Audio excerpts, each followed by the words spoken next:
So, welcome to another edition of the Secure Dynamics TechCast. With me, I have Sebastian Goodwin, who is the VP of Cybersecurity at Nutanix. Welcome, Sebastian.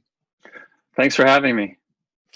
So, we were chatting earlier before the podcast, or the video cast, I should say, is really about how organizations are either choosing to be proactive or end up being reactive, and they can have hmm very dramatic consequences which path you take. And talk about a recent example that I know you were heavily involved with, and it paid big dividends compared to what some of your peers chose not to do. So let's start with that example.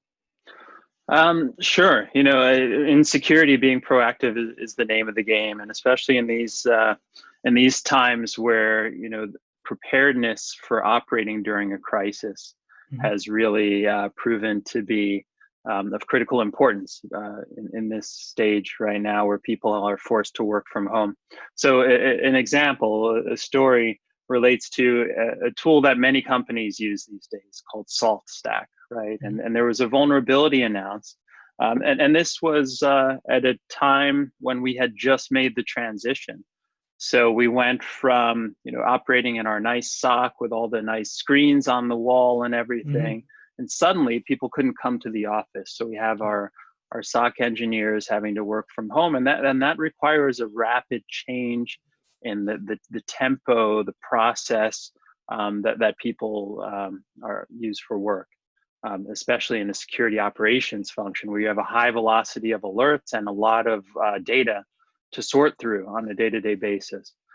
So we were in the midst of that, right? And this vulnerability came out, and so we saw that alert, and it's not uncommon for vulnerability alerts to come out in software every day. There's tons of them, but so we're always looking for that needle in the haystack, that one that causes you to stop and say, we really better do something about this.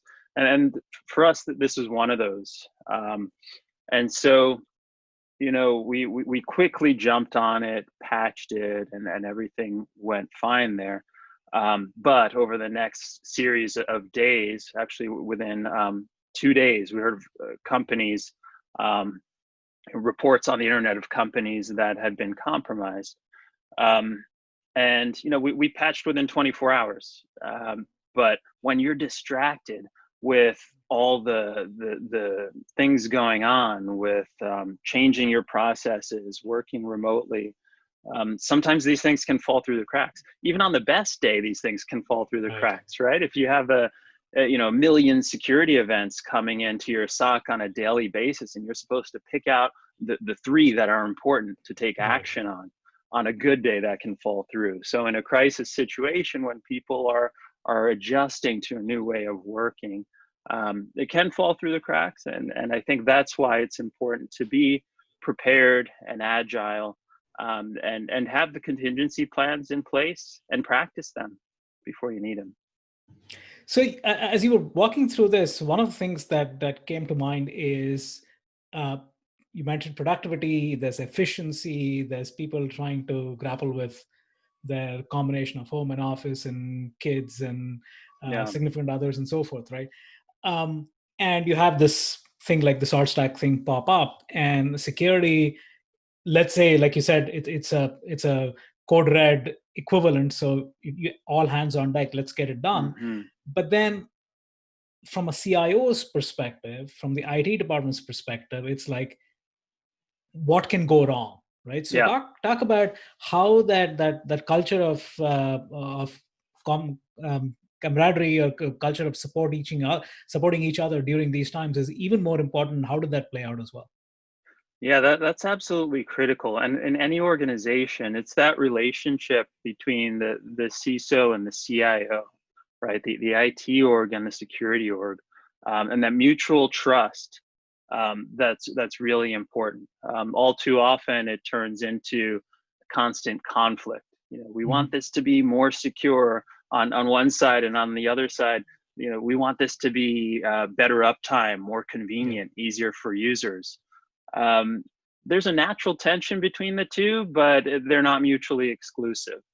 And in a situation like this, where something comes up and it's like all hands on deck, drop everything, let's get this taken care of. It's important that you have that trust there. You can't be the security team that runs around like the sky is falling and the house is on fire all day, every day, right? So you have to know when to kind of pick your battles, and it's important to have the ability to kind of push the big red button and say, stop, we need to fix this now, even despite the fact that we want to maintain uptime.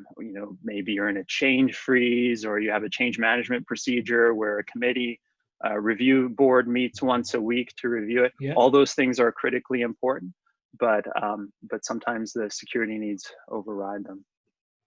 Great. So one final question. I know you mentioned preparedness, you mentioned disaster planning.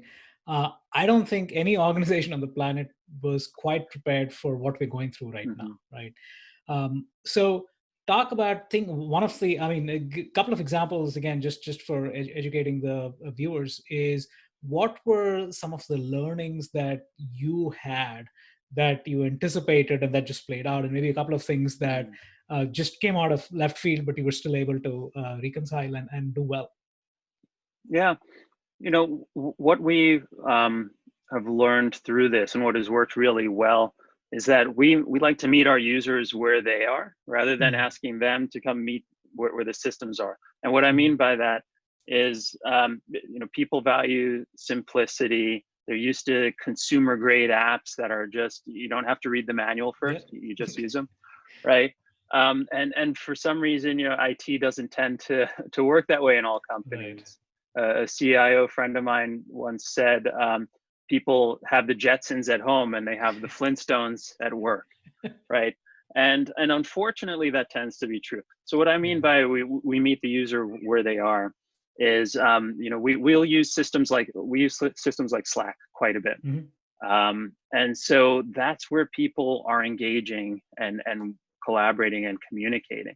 So we bring the IT services there, and somebody can go into Slack and ask one of our Slack bots, hey, I need a VDI system. And it'll say, okay, where do you want it? Do you need it in EU, in APAC, or in the US? And you click one and it says, okay, it's done. That's the kind of experience we need to create for our users. Rather than telling them they need to learn how the system works by going to certain applications, logging in, clicking around, right? We can automate all that away from the end user. So we found that has come in handy even more now that people are at home. They need access to additional services. Folks who used to come in the office every day may not have needed that VDI. Now, all of a sudden, many thousand people do.